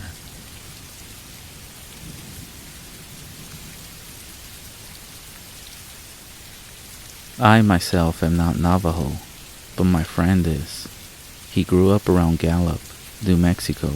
He loves to tell me stories about skinwalkers. He knows it gives me the chills.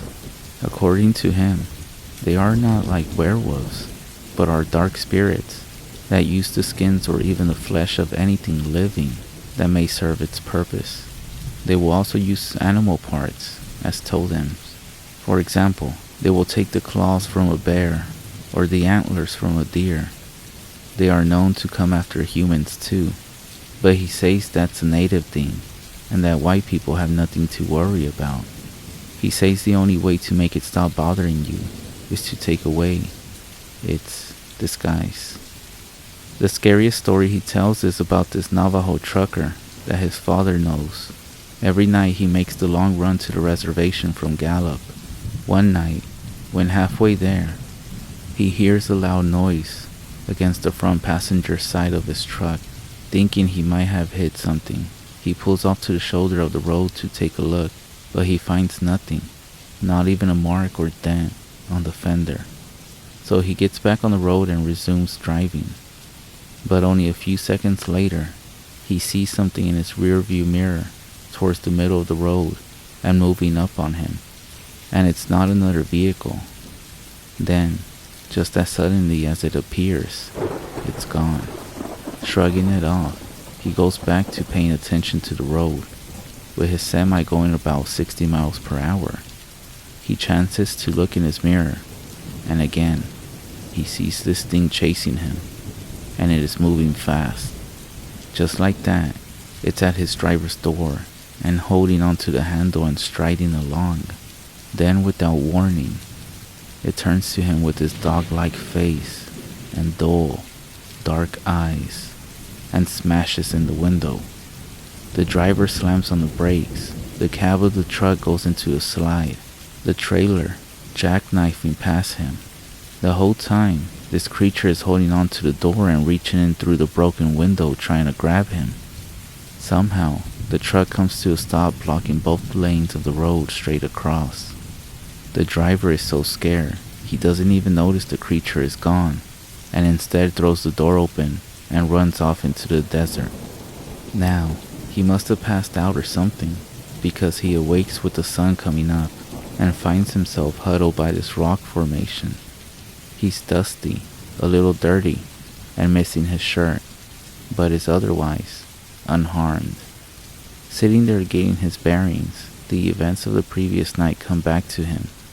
He gets up to his feet, dusts himself off, and walks out back to the highway, not knowing what to expect with his truck.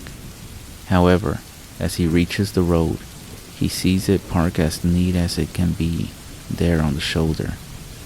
When he gets up to it, he sees there's nothing wrong with the driver's door window. It's as if he imagined the whole thing.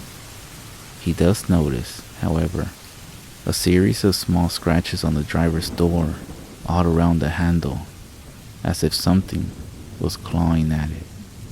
These marks were not there previously.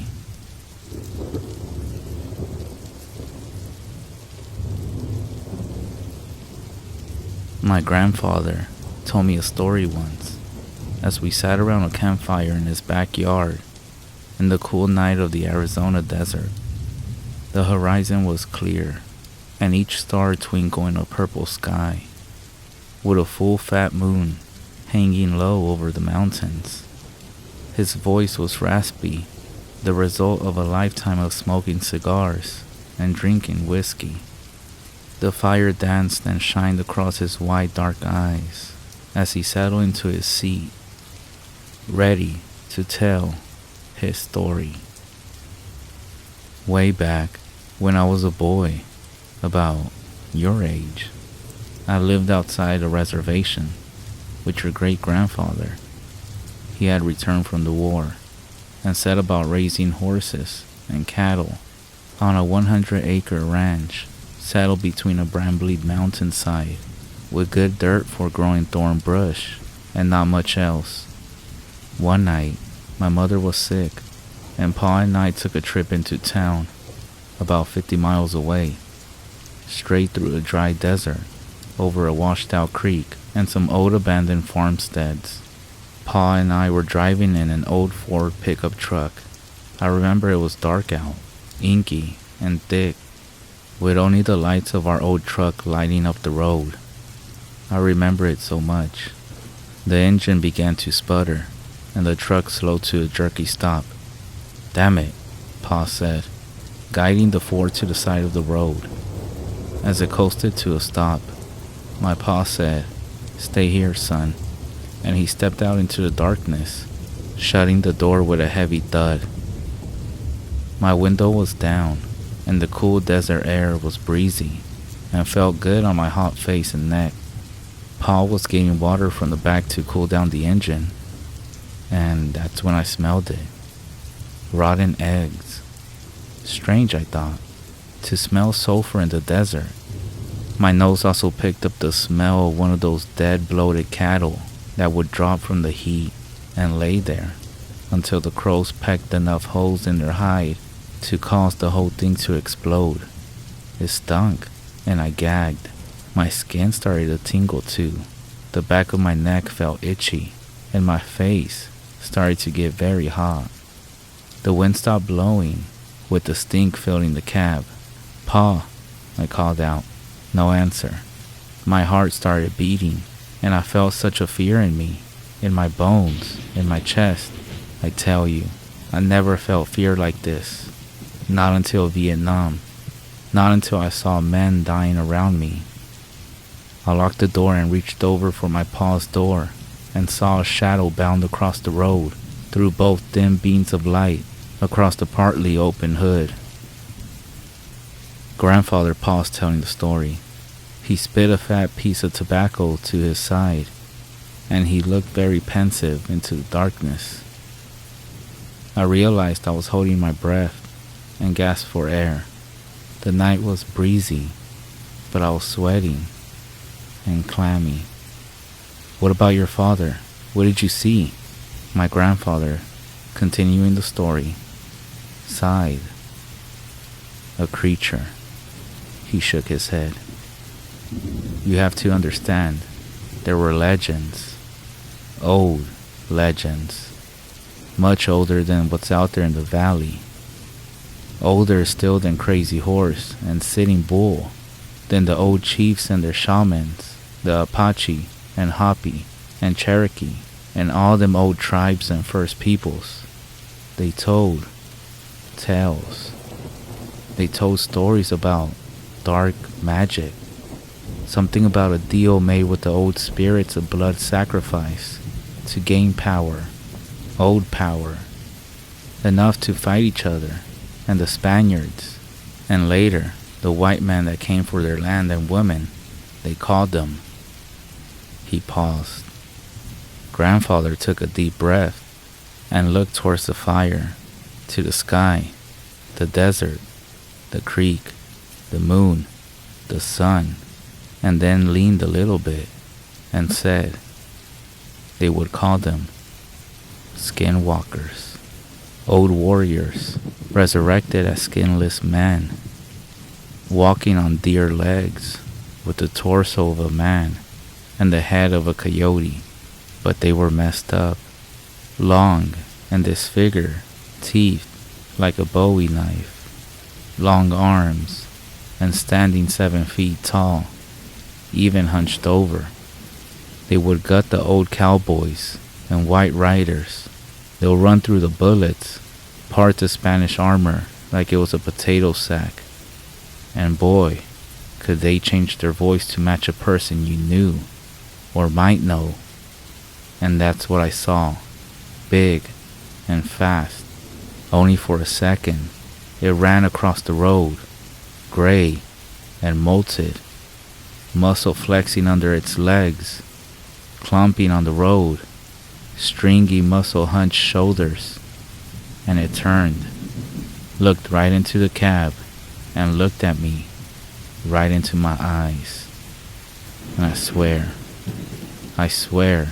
it grinned at me. I sank into my seat. In fear, shaking, I knew my death was coming. I smelled ozone and brimstone. The air felt like right before the lightning comes and blows a tree to smithereens, charged and full with power.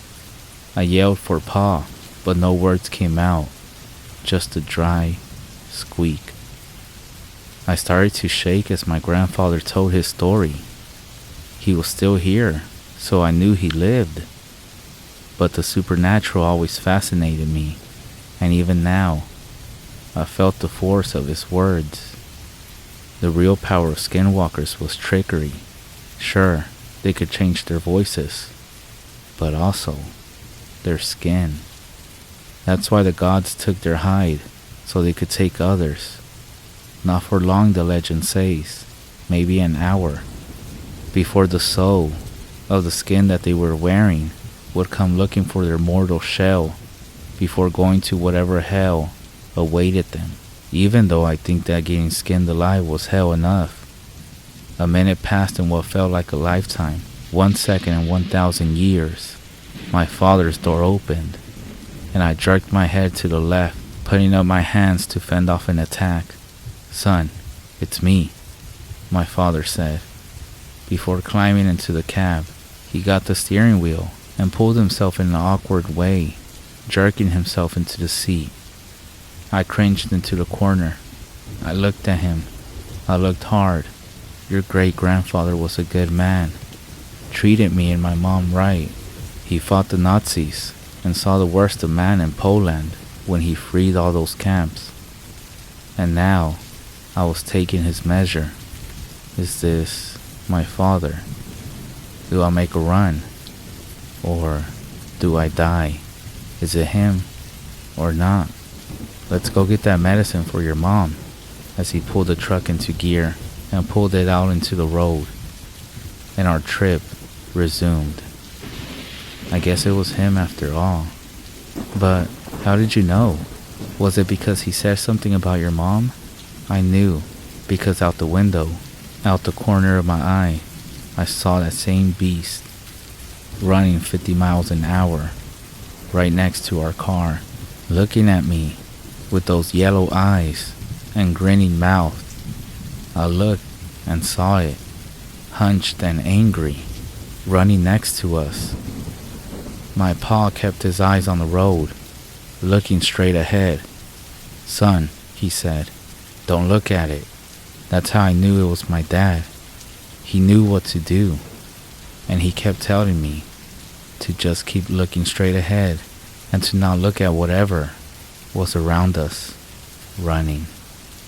He then told me that by acknowledging its presence, you give it power. That's where my grandfather finished the story. I kept staring at him, but by this time, he was just looking straight ahead, looking around me, and said we should go inside. As we went inside the house, he then told me to not ever mention skinwalkers. He also said that speaking their name out loud or mentioning them at all, even in text, even in stories, even if someone else is telling you a story, is supposed to make them aware of your existence.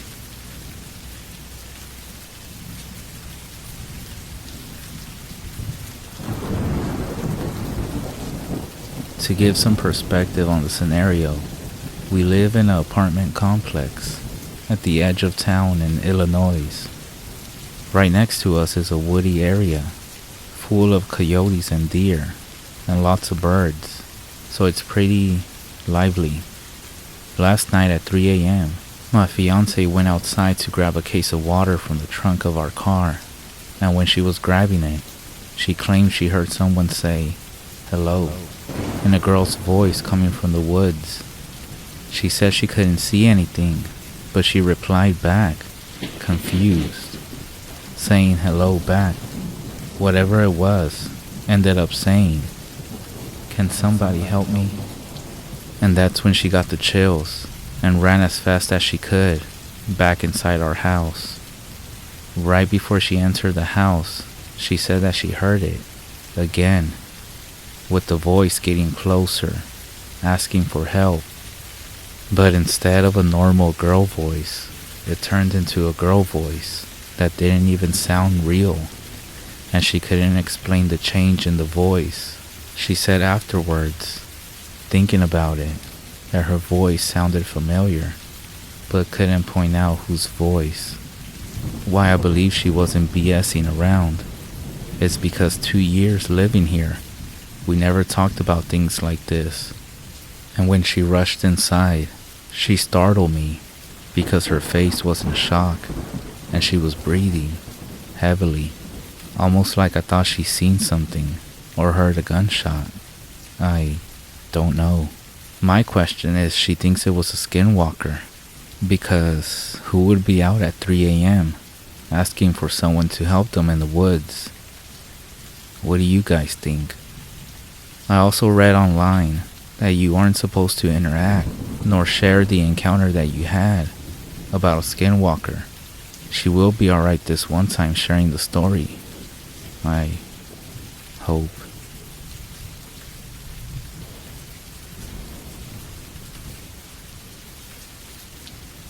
This next story comes from Gallup, New Mexico. A Navajo woman, now in her late 60s, recalls a time when she is yet a little girl. She has this feeling there is someone outside their house. She runs to her father, who is still in bed, the sun just starting to come up. After finally begging her father to get up, he gets out of bed, puts on some shoes, and goes out to the yard to check. Walking around towards the side of the house to which her bedroom is situated, he notices what appears to be a coyote or dog prints there in the soil directly below her window.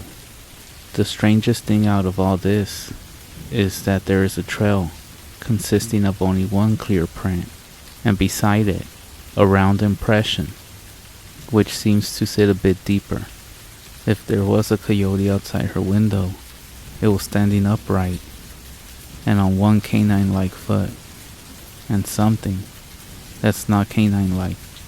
While he is making his way back into the house, something across the way catches his eye. There, upon a small hill to the other side of the dirt road, is a strange-looking old man. His eyes refracting the early sunlight, his hair long and yellowing, and his clothes worn and dirty, ripped apart. But what's more strange out of all this is that he is standing there, barefoot, missing the lower part of his other leg, and supporting himself with the aid of a simple cane of wood.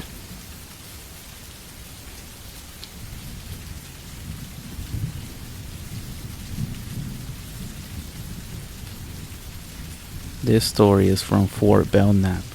2 of my friends and I are by the street in front of my house, hanging out and talking. I noticed down the block, a ways underneath the halo of the street light, there's this dog. It's just sitting there, but it definitely is not one of the dogs from around the neighborhood, and there's something about it that just doesn't look right to me. I turn to my friends to see what they think, and when they look to where I'm pointing, the dog is gone. And out of nowhere, there's this guy, dressed in some grubby clothes, long dirty hair, maybe in his late 20s or early 30s, and definitely in need of a shave. The funny thing though, is that he's walking straight towards us and getting closer, but we still can't make out his eyes. Almost as if he doesn't have any, even though we were 3 against 1. Without saying a word, we all just started running towards my house. Right up the porch we go, slamming the door behind us.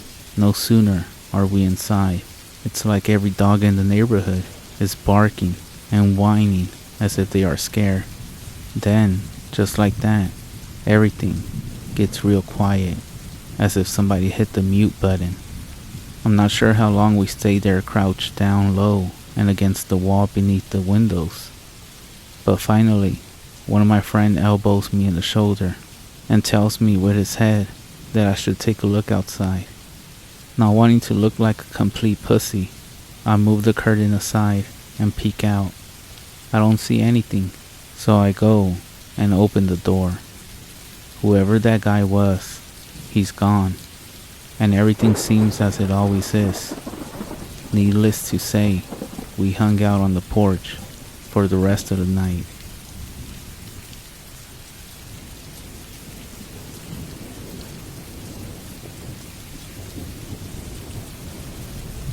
This story comes out of Arizona. 3 siblings are returning home to the reservation for a weekend visit with their parents. Their trip is taking them from Phoenix to the family home in Low Mountain and Pinyon. It's a trip of about 5 hours. They leave fairly late in the evening. As they approach Keams Canyon Highway, they turn onto a dirt road leading straight into Low Mountain. Just before they reach the dirt road, they notice an old lady bent from age and walking with a cane on the side of the highway. It is about 2 o'clock in the morning. She has a scarf over her head and a long black jacket beneath, and she is also wearing a green dress.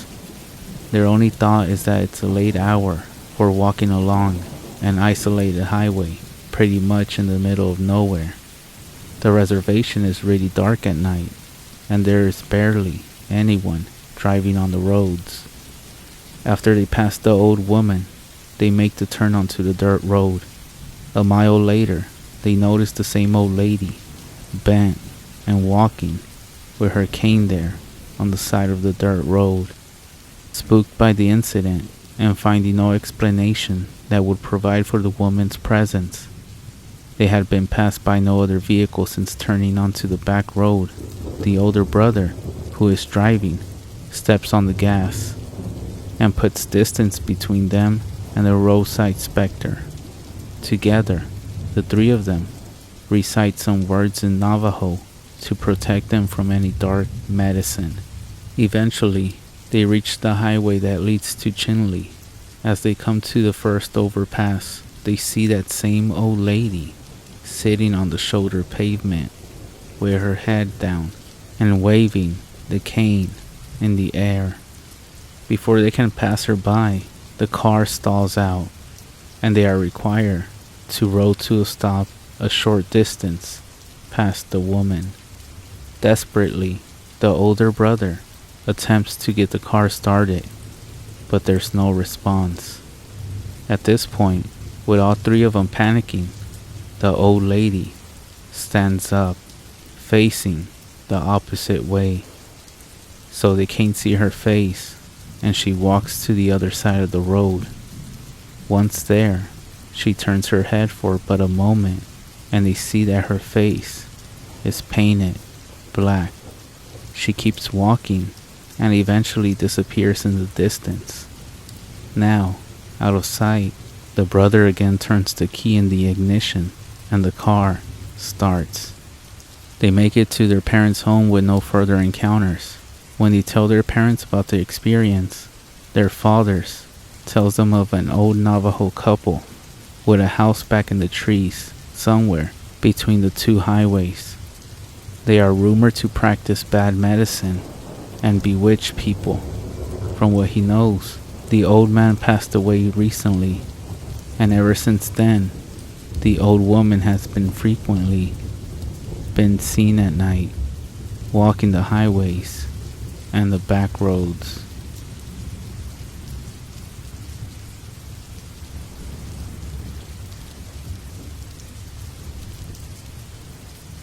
I heard this account from a guy that I knew. He was my friend when we were in a small town in Oklahoma with a decent size native population. Anyways, this guy, he's not actually Navajo, but he's Mexican. He's the nicest dude you would ever want to meet. He was about 35 at the time. He had a family. He was honest, a good-natured guy that I could never see making something up for no reason. But we were hanging out one night and we were telling scary stories, and he was telling me about the most scariest situation that he's ever been in. He said he was driving back to the US after visiting family in Mexico. His wife was in the passenger seat, asleep. He wasn't too far from the border, so he decided to keep driving a little after midnight instead of stopping somewhere for the night. It was sort of a desert type road. He says he was going about 65 miles per hour when he noticed something in his peripheral vision out in the darkness out the passenger window, and it was keeping up with him. Obviously, this got him shook. He hit the gas. 70, 75, 80, 85, and it was still keeping up with him. At this point, he thought he was going crazy. He thought it was just his tiredness playing tricks on his eyes, until it changed directions. Instead of moving parallel with his car, it began to angle back towards the road, in a manner almost to intercept the vehicle. As it got closer, more light hit it, and he said it looked like a human. He told me it was slightly shadowed from the darkness, but he was for sure it was a humanoid form. He then accelerated to 90, and a few seconds later, it angled back into the darkness and was gone. As he finished telling me the story, I could tell his eyes were welled up, and his hands were trembling. And this was a tough, no BS dude. It physically struck him to the core just to recall it. Not surprising, he said he has never gone back to Mexico in a vehicle. Now, he said that whenever he does go visit, he only goes on flights. I was in prison for 15 years. There was a Skinwalker in there with us. A little background first. I was serving a 15-year sentence in a penitentiary in South Arizona. What I was in there for isn't important, but when I was staying there were countless things that happened that no one could explain, and even more that no one wanted to know more about. It all started with a prison legend. They said that years ago, something awful and unexplainable happened in the prison. Every morning we would wake up and be expected to stand near the front of our cells, while guards visually confirmed we were present and accounted for. Apparently, about a year before I got sent there, the most brutal and unexplainable thing happened during one of those routines. A man who had a cell to himself looked very off. When the guard saw this, he pulled over another guard to help him check it out. They found it wasn't actually the prisoner they were expecting at all. It was a totally different man. And this man was wearing the skin of the other man over him. But apparently, it looked like a real monster. The scariest thing was that the guy wearing the skin was not an inmate. They had no idea how he even got into the prison. What's worse is that they couldn't even figure out who the hell he was. He wasn't documented anywhere. And what's worse than that, they never even found the body of the man of the skin he was wearing. Pretty scary stuff, I know. And I realize that's not the go-to definition of a skinwalker. But that's what the prison called him, the Skinwalker. It didn't help out that the guy never talked apparently. Anyways, that's what started the whole Skinwalker superstition around the yard. Apparently the guy got shipped to a different spot about a month after it happened, and just about everyone here felt all the better for it. I heard about the story on the second day of my stay. Hell of a story to hear, to place in your home for the foreseeable future. Now, onto the real shit though. Sure, that guy was the Skinwalker, but all he did in the long run was get an old Navajo inmate to tell everyone about actual skinwalkers. It seemed like a lot of the prison culture actually revolved around them. Now apparently, skinwalkers are tricky to point out on the spot, but if you manage to survive around one for more than a minute or two, almost everyone can tell the mannerisms. They can mimic human speech, but not replicate it. They twitch manically. They have an unnatural gait while walking, but apparently they got better with experience. The old Navajo guy, his name was Carl, said that he was sure there was an actual one among the prisoners, slowly picking us off over the years. He called it the Grandmaster Skinwalker at one point. Apparently he thought it had human mannerisms down so well that you might not even been able to tell if it was your cellmate for a day or two. He would expect the Skinwalker to jump at any opportunity for a kill. But this one realized it had a revolving door of people to kill coming to it. A lot of guys found humor in it. A lot more were really on the edge about it. And every once in a while, in prison, people snap. Sometimes, you will find your cellmate swinging in front of the bunk, strung up around the neck by his pants. Sometimes, you just can't take it anymore. But in our yard, people tended to snap in a very special way. It wouldn't be an outburst at dinner or a silent suicide in the night. Guys would just stop talking, hunch over, and shuffle around. Any friendships they had would be mostly out the window. They would turn into a loner during rec time. They would let their hair hang in front of their face. No one liked to talk about it. Like, if they did, it would happen to them next. I felt the same way too. I didn't know if it was a skinwalker or people just going crazy. But I didn't want to find out. It wasn't clockwork or anything. But every time someone snapped in this way, it wasn't more than a couple weeks before they were, quote, shipped off or, quote, transferred to God knows where without anyone else knowing beforehand. Then there were nighttime occurrences.